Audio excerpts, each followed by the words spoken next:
As everybody wonders what the hell I'm doing, it's because I set up a stream here, and we're kind of going somewhat live.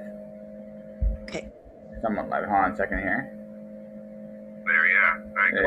Yeah, I know it. Okay, so that's there. And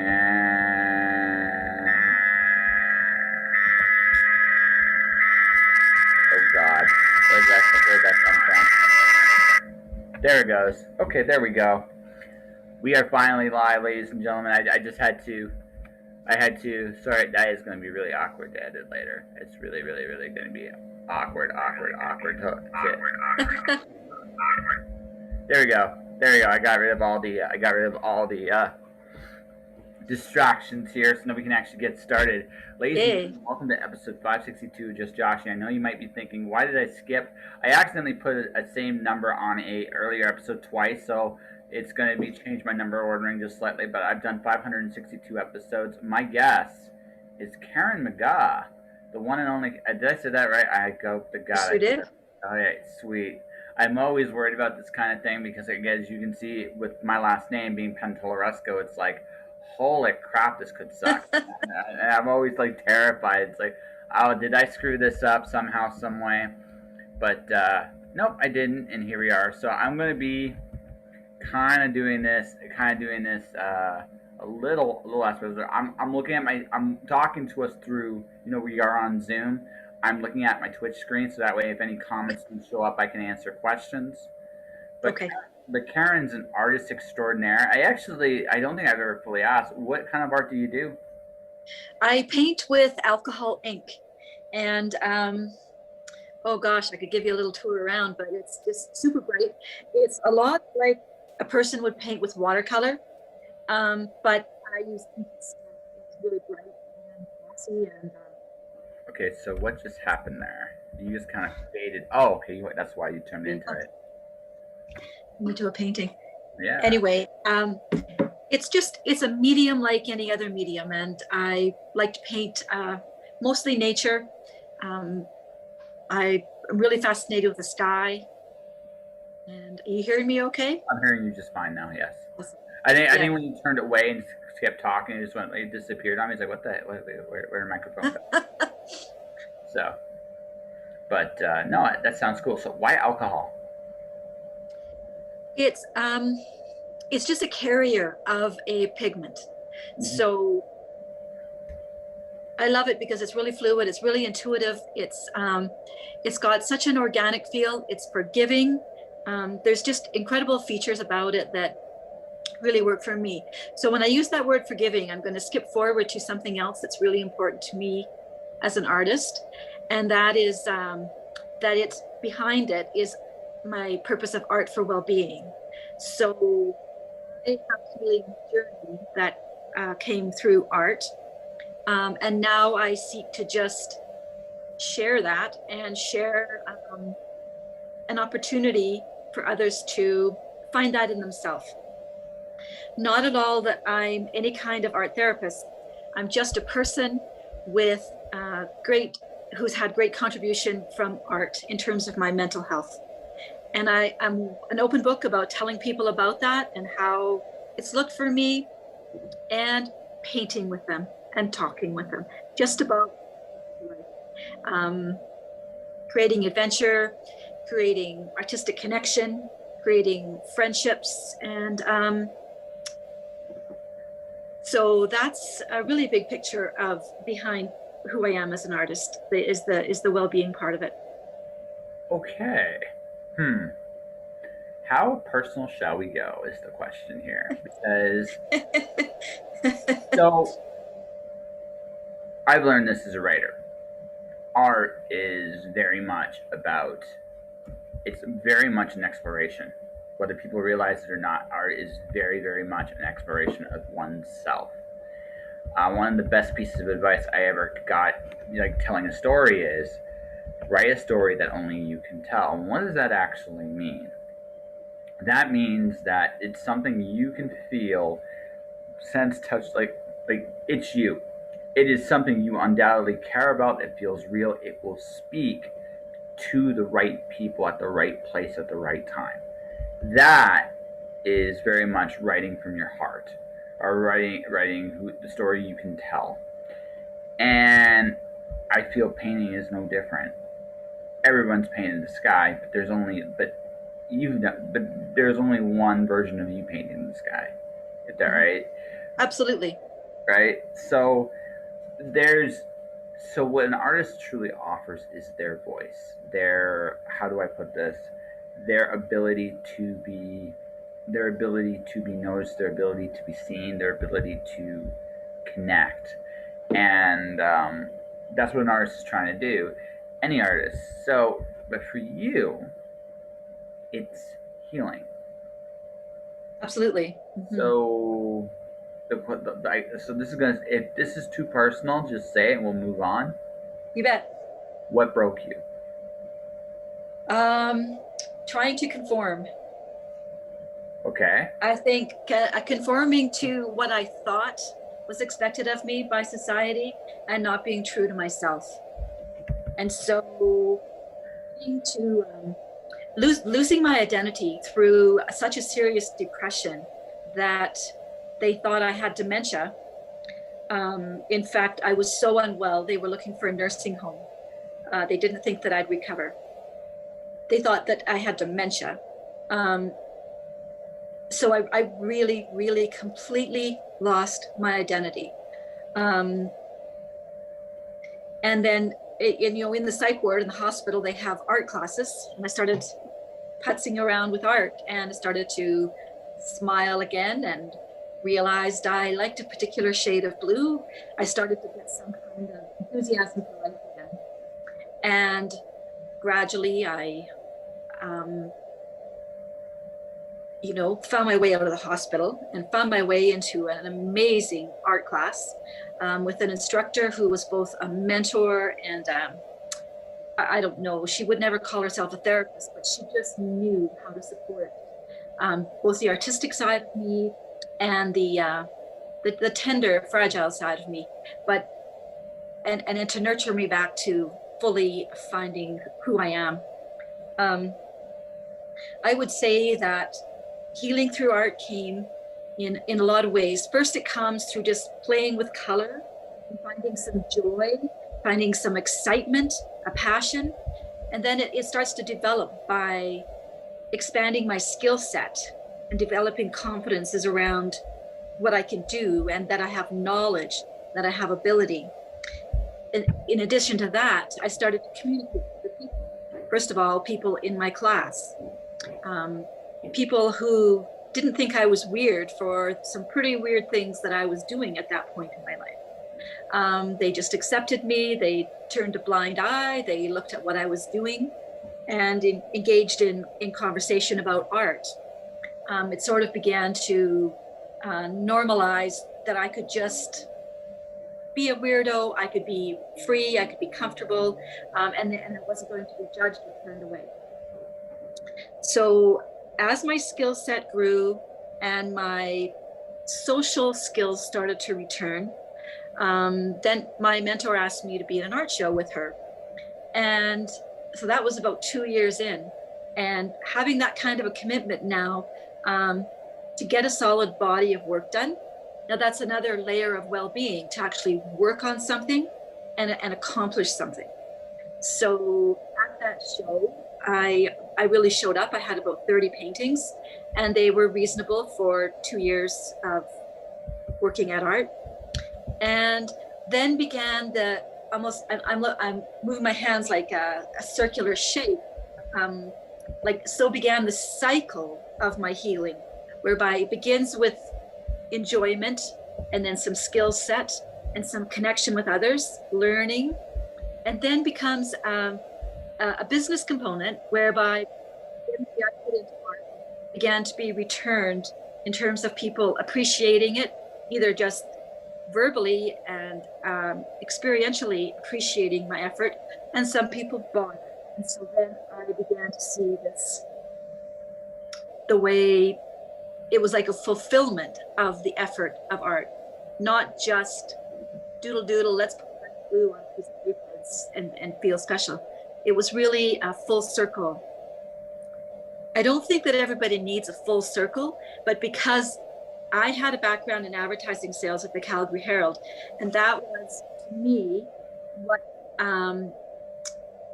a full circle looked like. All those components then came together in my art life, and I began to feel whole again.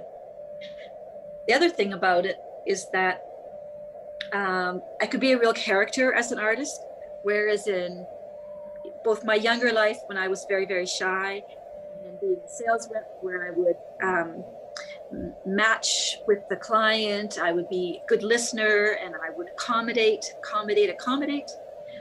When I became an artist, I got to be a little wilder, a little goofier, and nobody just shrugged an eye at that. Nobody blinked an eye at that. That's totally acceptable to be a free-spirited artist. And in time, it didn't feel like a imposter. I didn't feel like an imposter with it anymore. As the whole experience of becoming an artist built over time, and that goofiness started to be really comfortable for me. And I really feel like I am truly who I am, like who I was meant to be and who I've been masking for years. That's a lot to talk about. Let's think about this. How do I want to approach this? So, in my long dark night of the soul, I learned very quickly that I could not run from myself.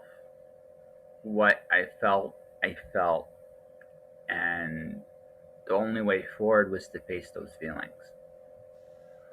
And and I think the reason sometimes we go back into like a full circle moment, is sometimes the first time we are in that circle, we're not ready for it, or we just, for whatever reason, we make a choice to go away from whatever it is we're supposed to learn, and we go on this journey, and that's fine because all these things come back.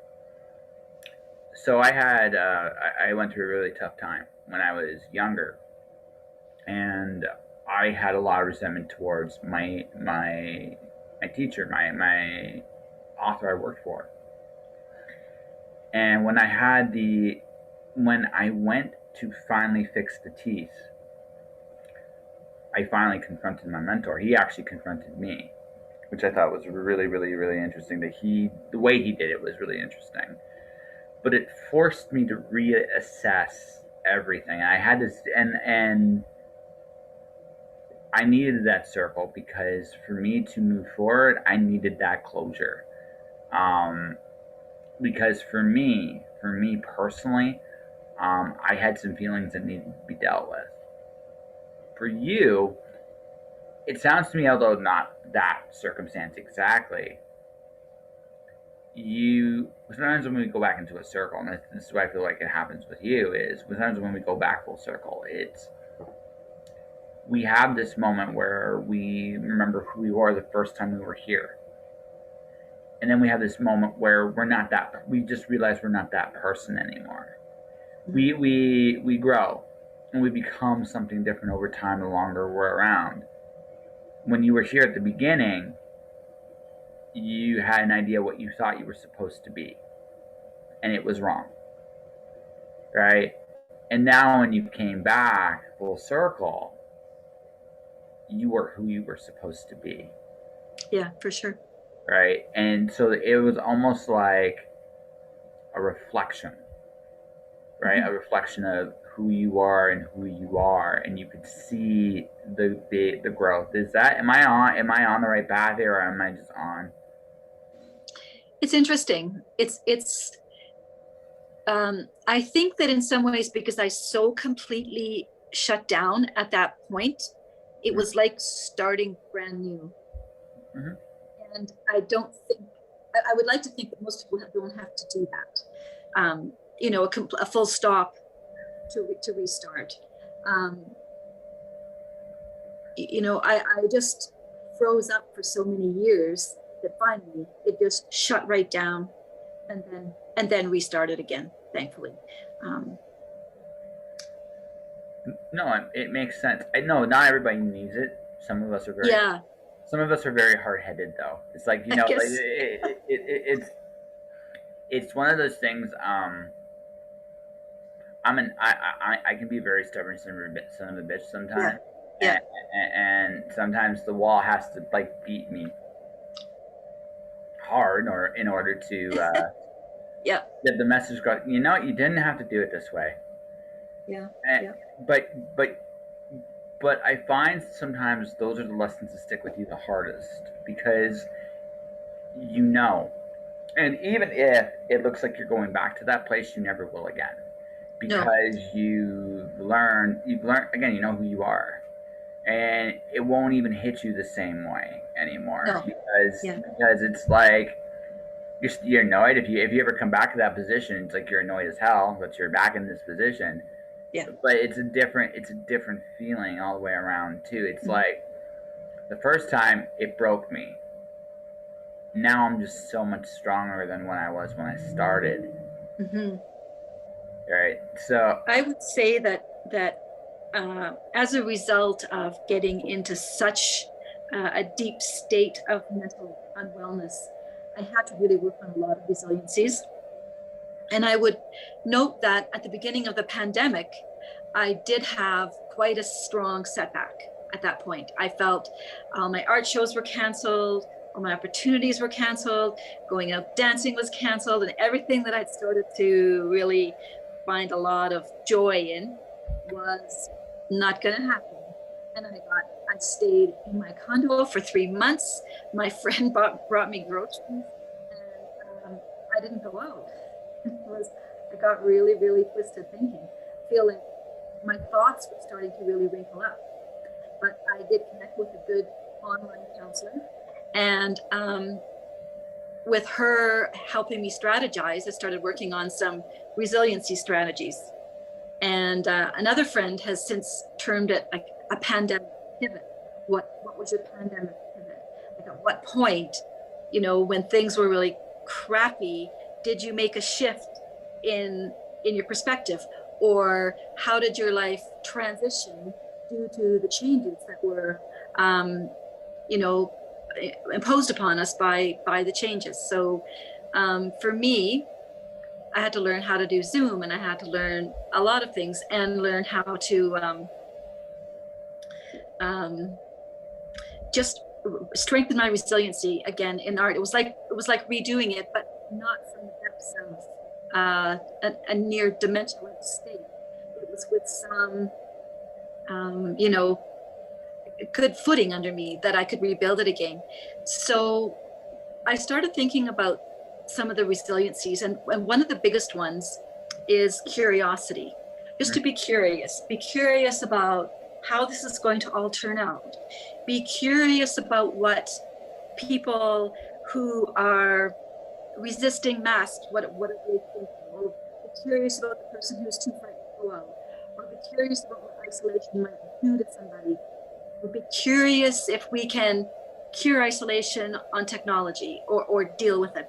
Just everything, try to be curious and try to find some adventures, even if they're completely different than going out to hear Tara Lightfoot at a or go dancing with friends. What other adventures could happen? What could be the pandemic?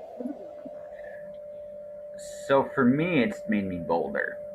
Is what it's done Cool. for me, Yep. because so my experience I described, I have face to face with the Reaper, like a shadow of the Reaper.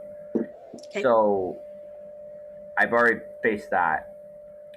But a few years back, I had a very weird sickness in my body. It was something very, very different. It's. I don't usually get sick very often, but in this particular case, it was really unusual. So unusual that it was just I didn't know what to do with it. It wasn't like a cold or a flu, it was something very, very, very unique. Yeah. My body was not. I was not in full control of my body. Wow. So I've already experienced coming into the pandemic both my mortality and Oh my yeah, fragility. for sure. Right? So there is nothing this thing can do to me. Right. Simply because and in one very real sense, and I've said this to many people, nothing's changed. In one very real sense. The honest truth of the matter is,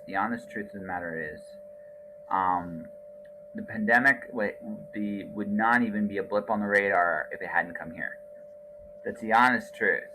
This kind of stuff does happen regularly. So for me, when this all started, I said to myself, how can I make some money? That was literally my first thought.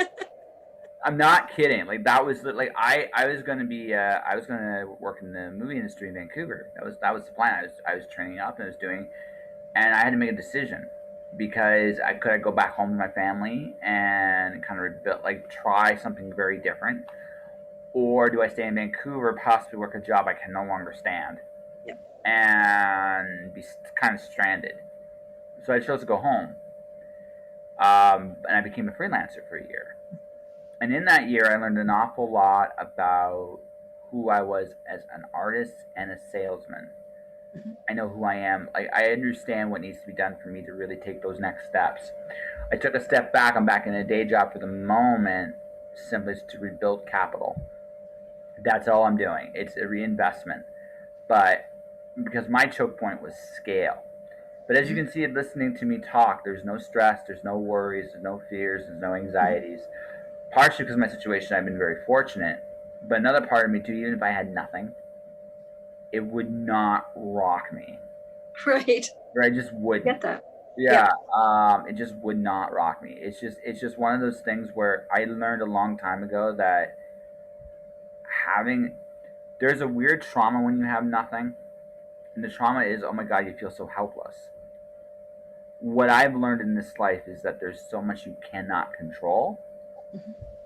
And I think that's the hardest thing for people to accept in something like this is a reminder that none of us have any real control. People think they do, but they really don't. I know. I agree so much. Right? It's like people think they can fix it or they can change it or that they know better. That's part of it. That's definitely part of it. Okay, here's the thing, okay? I don't care what side of the fence you're on. I don't care. Like I'm somewhere in the middle. I think the virus is real. I question our sanity of how we're dealing with it. That's my thing. I think by and large, I'm more worried about our measures than the virus.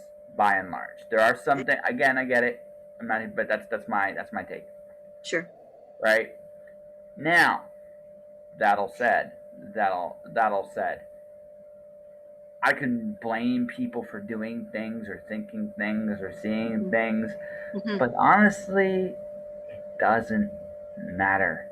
It means shit. Here's the truth.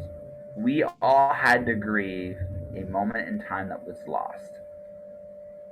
And at some point soon, although I don't know what normal will look like tomorrow, we're going to go past this crazy lockdown stage at some point. We're going to get past it. And when we get past it, right, which I do think is going to be sooner or later, we're going to have to rethink about how we do everything again.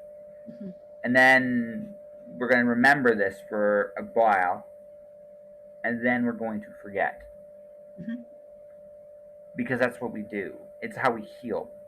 People think forgetfulness is necessarily a terrible thing, but it's not. Sometimes it's actually the best thing. We don't want to remember the pain of that moment for eternity. We want to lose some of that memory because it allows us to move forward. So, for me, this is all about grief. This is about accepting the fact that bad things can happen to good people. Absolutely. And it's unfair. Yep. And the blessing but unfair can also be a blessing. And that's something I've always said to, that's how I've looked at it. It's why you'll never see me blame. The only people I've blamed in this whole thing is our government. Like, period. That's the only people I'm really mad at. I'm not mad at anybody else because I understand everybody's take. Everybody's just doing what they think is right. And I can respect that. Whatever your take is, I can respect at least that much. So I don't worry about, and I'm not mad at people break the rules. I'm not mad at people follow the rules. I don't care because it doesn't matter. What matters is how are you handling your grief in this moment, how are you moving forward? Mm-hmm. Because ultimately, when you get past the point of you fighting everybody around you, you got to come face to face with the fact that essentially you have very little say about what happens in this world. That's a very humbling, Such a truth. right? That's a Yeah. very humbling experience. Absolutely. Yeah, right. Yeah. So, but if you can deal with that, you can move forward and you can survive. No, Joshua, you're leading right into what I also wanted to talk about, which is freedom, the topic of freedom, which is like it's as I when I first brought it up, I think maybe I had a bit more naivety, and then a lot of people have wanted to talk about it, and I realized that a lot of people think about freedom as in what are the freedoms we deserve, like what are our rights and our freedoms, and there's another aspect of freedom, which I think is where you're going with what you've been saying. And that is, what about the freedom, inner freedom? Like what is freedom? How do I experience freedom? I'm starting to think it's almost like moments of experience where I experience freedom. And that it's not a continual state of, it's like happiness is not a continual state, but freedom or the notion of freedom comes and goes. So I feel I have a heightened sense of freedom in my life. I'm free to be goofy, to dress weird, to say pretty much anything I want. But what I want to say is about 99.9% respectful of the other person. I might not agree with that if I was wanting to be mean to somebody. I might say maybe that freedom should be reserved for, I don't know. I don't have that conflict. Maybe I'm making that too complicated. But what is freedom underneath what we think we deserve? What actually, when do you feel free? Do you want to hear my take on freedom? I'd love to. Okay. So I had a revelation about 2 years ago, and here's the revelation I had. No matter what, people do exactly what they want to do, and it's true. It doesn't matter what the situation is. It doesn't matter what the rules are or aren't. It doesn't matter. None of that shit matters. Yeah.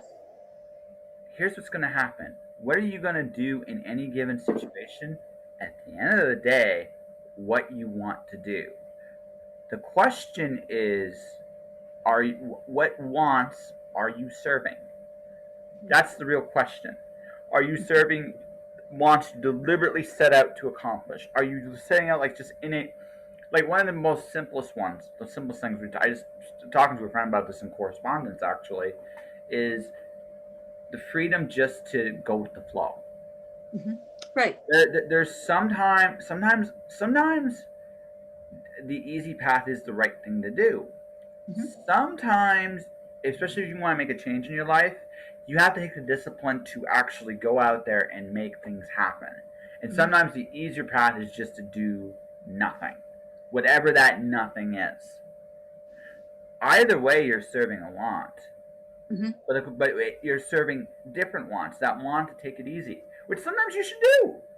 Yeah. Right? Sometimes, but for the most part, like it takes confidence to take a day off, and we all need one from time to time because, honest to God, life isn't just about going to work, whatever that is for you, right? But the thing about that is you have to have that confidence, and you got to be very careful. There's a fine line. I'm taking a day off, and I'm a lazy asshole, right? There's a real fine line between that. Yeah. And you got to be very honest with yourself. So, all of that to say, we're always free.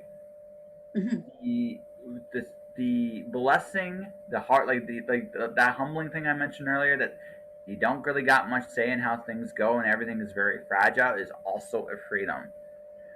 Most of the stuff you will do in this life, in the grand scheme of things, has no consequence. Mm-hmm. Mm-hmm. Right? In the grand scheme, doesn't really have a big consequence. It creates little consequences around you. It creates consequences around yourself. But by and large, you're free to do what you please. Mm-hmm.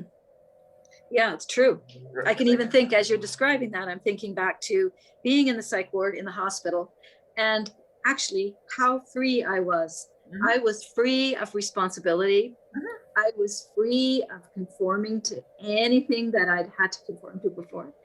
I was completely free to just like disappear out of whoever I was in my past and let myself just be in the moment. And that is, laws come and go, regimes come and go, Yeah. narratives come and go. But this will always be true. So, for example, if I wanted to tomorrow, I can walk into any store without a mask. If I really wanted to, there is nothing really anyone can do about it. Doesn't mean I'm going to, but that Right. freedom is there. Tomorrow, I can decide I'm going to find a way to cross that border because I'm in Windsor, Ontario right now, and I'm just going to go and I'm never going to come back. I have that freedom. If I really, really want it, there is no way it can stop me. I'm free. It doesn't matter what the rules are. It doesn't matter what the game seems to be. I can do what I damn well please. And I always have that.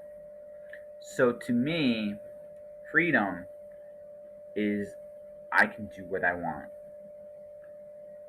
The question that needs to be asked, though, is what wants am I serving for myself? Yeah. And who do I want to be? Yeah. That's a much trickier question. Yeah. Right? That's a much trickier question. Because if I want to be somebody that, okay, I want to show compassion. I want to be more compassionate. So maybe I show up into the store and wear a mask because everybody else is scared to death. I'm not, but that doesn't, just because I'm not doesn't mean other people aren't.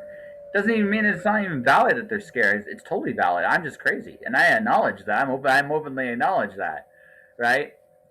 But I'm not scared. That's just me. If it were up to me, I just walk around, and go about my business, and that's. It's not that I don't want to avoid responsibility. It's just, to me, nothing's really changed. And that is very me. That's very honest. It's just very me. So, that all said, for a lot of other people, things have changed. The lessons I learned at a young age, a lot of people are learning right now. And they gotta make decisions on who they want to be going forward. So to me, I look at it kind of like, okay, I have to practice patience. Sometimes it's hard. Sometimes it's very hard. But I realize that right now people are still kind of learning and figuring stuff out. Sure. I have to practice. Do I want to be kind? Mm-hmm. Well, if I want to be kind, that's actually a very hard thing to do right now because everybody's feeling the same pain. Yeah. Everybody's lashing out in different ways. And Yeah. so the kindest thing I can do, I actually put a motivation today. If you want to change the hearts and minds of a human being, don't give them facts. Don't try to bully them. Don't try to make them feel less than what they are, because that won't change their heart and mind. And you can make them, you can shut them up, but they will never truly, those feelings they have will never truly go away. It's true. But what you can do to change somebody is simply listen to them. Because if you're willing to do that, it matters. It makes someone look. It makes someone look at themselves, because now you're listening to them. Now you're paying attention to what they say, what they want, what they do, and suddenly they matter. And they're just in the silence of that listening, they will hear themselves. Mm-hmm. And you can actually make people see things about themselves they never considered, and that's a great power in listening. And that's actually the best way to change a person's heart and mind. Because the moment you listen to them, you give them what they truly want, which is about they're about a moment of validity. Mm-hmm. If they're willing to listen in return, you can change their heart and mind on anything. And that's And when you listen to them too, you're giving them an opportunity to find themselves. When you inform them and advise them, they're more likely to resist what you're saying. But if they know you're a safe place to explore, um, they're more likely to go down that road of self-discovery Mhm. than if you're just telling them, "Oh, you're wrong about something." So, and that's the secret to a good interview, ladies and gentlemen, is listening. That's the ultimate secret to it. It's all there is to it. For I've, sure. I've listened to Caran a lot in this one. Do you want to talk about? So, what do you think of my freedom concept? Make sense? Yeah, yeah, for sure, for sure. Yeah. Yeah, yeah. So then, here comes another big, deep question. Are you ready? You betcha. What do you want at this moment in time? What I want is I want to invite people to talk about, in an artistic level, what freedom is to them. I want to initiate a worldwide movement where people from all around the world talk about what freedom is, so that it creates a broader conversation than we have in our own small circle about freedom. I want a global conversation about freedom. And in fact, the first person that has sent in an entry is from India, and he said that when I invited him, he said he's had a pretty hard time in the last 2 months. He's been with me. Plus, his father died, and he is an art teacher, and he can't teach right now. Everything's shut down. And he said, I know exactly what freedom is. I'll send you a painting of it. I just did it today. It's like, what? I was so excited. And he said, freedom is nature. Like, freedom is right here for me to experience in nature. And he sent just a scenic picture of a forest scene. And I thought that was really cool, is that even though he's locked down and he's suffering, he instantly related to freedom. And I think that,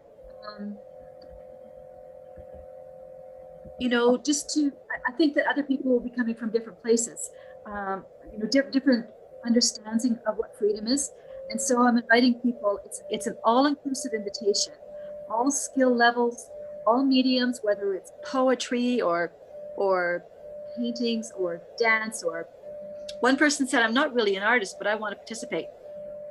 And she's a healer, and she's thinking about the idea of doing a meditation and contributing. So it would be just a spoken freedom recording. The show, if you want to call it a show, will be online to start. So we'll have it all on Facebook as well as a website. Possibly at some point we might look at a brick and mortar opportunity. That'll be more complicated, especially if it's a worldwide movement. But I just really want to create a conversation about what is freedom. It's not really a protest effort. No. It's a conversation. It's an artistic conversation. So, what's freedom to you? What makes Well, you feel freedom to me is in my thoughts. I am so free in my thoughts. I am completely unrestricted to think anything I want. And frankly, I did a painting, and it's just a practice one, and you won't be able to see it very well here, but it represents, where I worked at the Calgary Herald, and the building on this side has got the Foothills Hospital, where I was in the psych ward, or maybe it's the other way around. But then toward the middle is where I sort of let go of those constraints, of societal constraints, of institutional constraints and shopping centers and spending money, and move toward nature. And it's very rough. I don't even know if you can tell that is a person. That's me looking into a pool and finding freedom in my reflection of self. That's how I'm trying to interpret it. I have another idea too. So, by the time this deadline comes of the end of July, I might have a few options to choose from. But really, freedom is in my thoughts. Freedom is in self. Freedom isn't. Freedom is in my thinking. When I have freedom of thinking, nothing could hold me down. I could be on a cycle. I could be in a jail. I could be in a communist country, or whatever the fear, like whatever the constraints are. Nobody can hold my thoughts. Nobody can stop them. I guess they could medicate them out of me, but that would be a lot of work. So can I give you a thought? Something I'm gonna just go down this line here. Okay. All right. Something I said about myself is true with you too. Most of our constraints in this world are of our own making. That's right. Right. I think so. I think so. Yeah. Yeah. So I'm not gonna go too deep, but as I've gotten older, I just give less. I decided that I would be more and more myself, and less and less worrying about what anybody says or thinks or does. Yep. And like I said, I try to be kind. I try to get along. But if I can't, I don't sweat it anymore either. It's like, this is who I am. You will like it or you won't. So, all of which to say, although I feel you're more comfortable than you were, say, even 5 years ago or 10 years ago, right? It's a reminder that in here you are free, but even out here, you're still free. Yeah. You're still I experience so much freedom, and it makes me feel like, as I have such incredible freedom, I know which of that freedom is privilege. I don't have financial. I'm not impoverished. No. I'm okay financially. I'm not well off, but I'm okay. I don't need to worry about my next meal or my next tank of gas. I've always got fuel in the car, and I can go for a little drive in the country and look at dewdrops on juniper berries. I mean, I can do whatever I want, and that happens to be what I want to do. I have a lot of privilege. I have reasonably good health. I have nourishing food. I have a lot of conveniences that mean I sleep well at night. There's no noise that disturbs me. There's no distraught relationships in my family.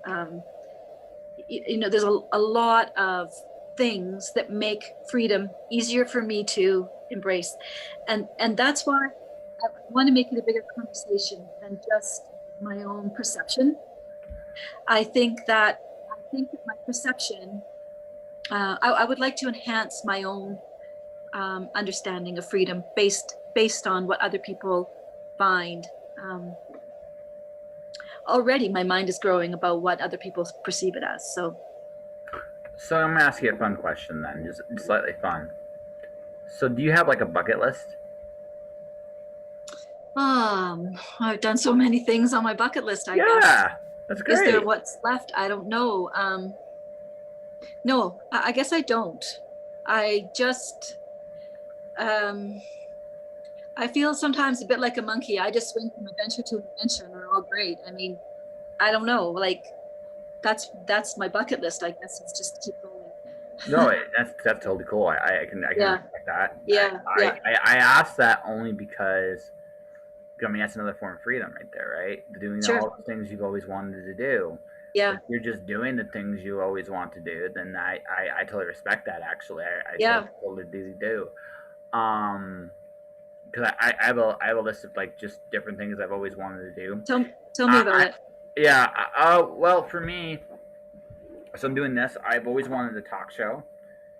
This show has become a talk show, which is great. I've done nearly 600 of these, which I think is a heck of an accomplishment. It's incredible. Yeah. I've written books, which is something I've always wanted to do. I traveled a lot.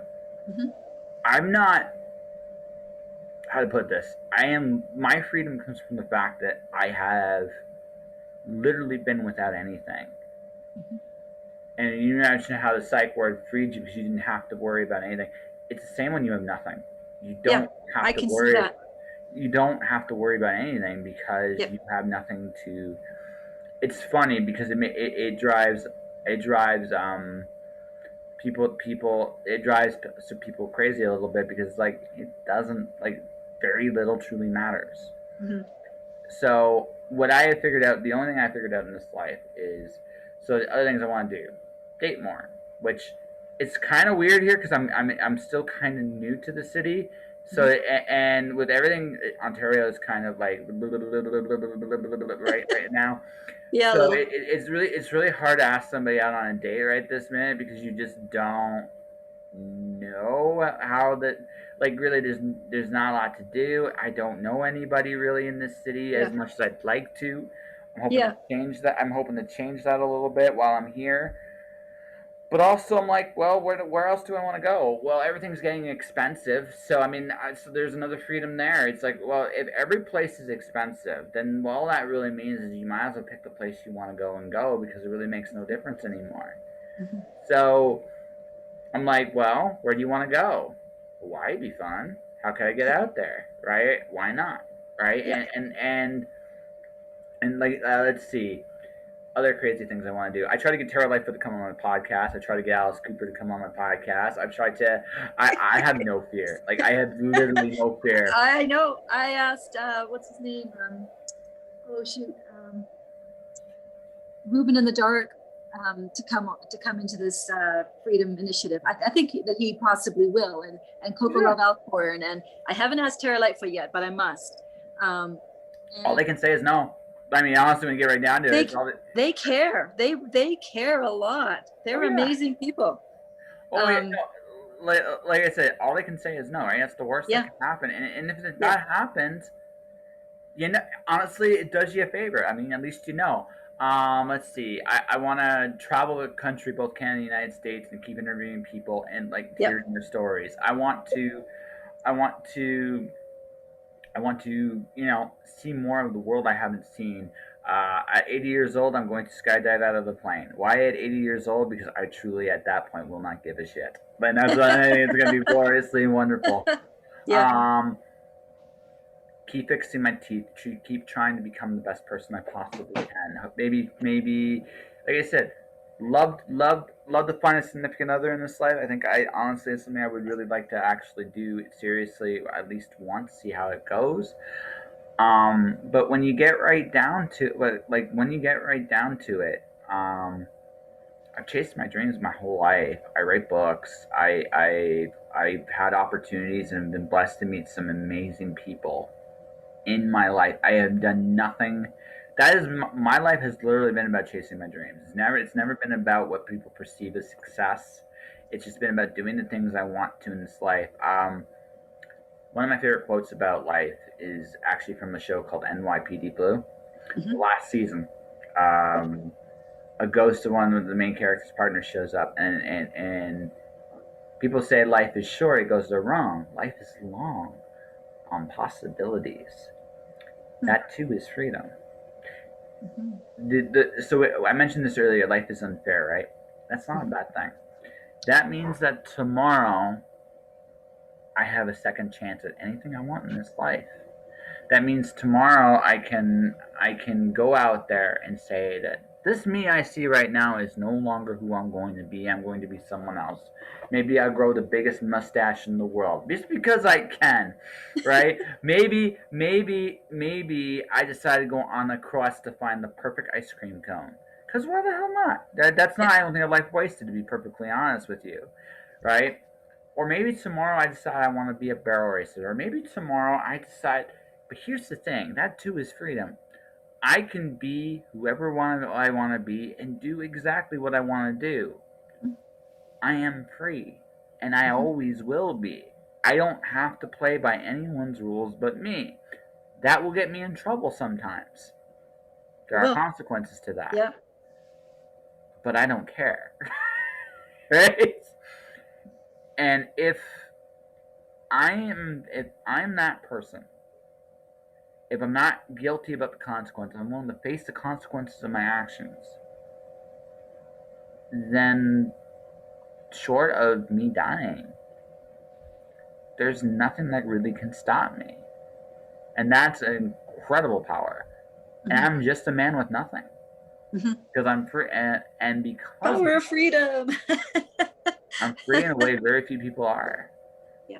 People, again, it's one of those things where you realize, once you realize, again, my particular, like again, this is me taking almost like a stoic minimalist perspective. Once you realize how little things matter in terms of things themselves, and again, I'm not saying there's nothing wrong with the house, there's nothing wrong with cars, there's nothing wrong with the white picket fence, there's nothing wrong with any of that. But if you don't want those things, that's not a bad thing either. Like, the measurement of success, the measurement of freedom, the measurement of happiness or joy or love, whatever you choose, is completely fluid and up to the individual. Some people couldn't live my life, and that's fine. I wouldn't expect people to live my life. No. Right? But I couldn't necessarily live their lives either. And that's just an honest assessment of who I am. I'm just not wired that way. I'm wired to be me. And that's it. And that's it. I think once you understand yourself, once you are willing to let go of everything else, but again, what you love, who you love, God, like that's it. Like, there's not very much. Yeah. There's not in this world, there really is nothing that can hold you back. You can do absolutely anything you want to. Maybe there's a thought around attachment could be restrictive of love. So for instance, if I was really attached to the idea of having that big old fancy house, then that would mean I'd have to conform in a lot of other ways, such as the type of work I did and all these, things that I would compromise. However, I'd have the freedom to do it if I wanted to. Oh, the freedom to strive for it. Well, here's the thing, right? There's nothing wrong with it. I want to make that very clear too. Yeah, it's true. Right, yeah. There's nothing wrong with it. If all you want to do is get up, go to a job, go home, whether you're working at home or whether you're working out there, you get up, you get those things, you make these things happen. Pardon me, right? If you can do that, if you can honestly do that and do it with a clear conscience, more power to you. Sure. That's what you want. Again, by all means, no one does it. Yeah. But if you're going for it just because everybody else is going for it, yeah, at some point you gotta ask yourself, why are you doing it? Because a house. Here's the thing: you can be anything you want to be in with a house. Whether you have a house or don't have a house, you can be anything you want to be. But you can't go anywhere anymore because you have a house. Is this really where you want to be for the rest of your life, doing what you're doing? Yeah. Yeah. And I suppose it would be only in asking the question, for me, is it freedom for me? Is that attachment to a house freedom or not for me? Because somebody else, it might represent freedom. I mean, like I said, there's nothing wrong with a house. There really isn't. I look at them kind of as they're a great final destination. If you've done everything you've set out to do, they're great. They're absolutely great. But I mean, make sure it's what you want. That's the only thing I tell people is what you actually want. Going full circle here. Literally intended. What do you want? Who do you want to be? Because those two questions are going to dictate everything you do. whether you succeed or you fail.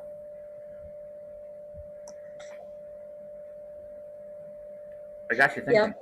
You know what I think too is that I think in a lot of ways there's no one right answer to anything. You could buy the house or not buy the house, and Mhm. both of them could work out just fine. Yep. Both directions could be perfectly good for you, for the Absolutely. same person. Absolutely. It's just Yeah. when and where, right? Just when it's Yep. just when and where, right? If you're willingly doing it, it'll Yeah. probably work out for you. Maybe even if you're not willing, it'll Yeah. still probably work out for you. Probably. But I mean, that's you gotta come to peace with it. That's the thing, right? If you're not ready for something, as you are well aware, things tend to not work out. Yeah. Right. Yeah. It's when you're ready, and that's really the $1 million question, right? So I Mhm. throw this out there like this just because I want, like I said, if we're talking about freedom, and really what we're talking about is who do you want to become, and is it possible in any circumstance? Yes. That all said, the more obstacles in front of you, the more the environment is going to dictate some of those choices. Yeah. Yeah, and it does. And circumstances can dictate some of your directions, but it can't dictate your response to it. No. And that's where you shore up your resiliency, you shore up your own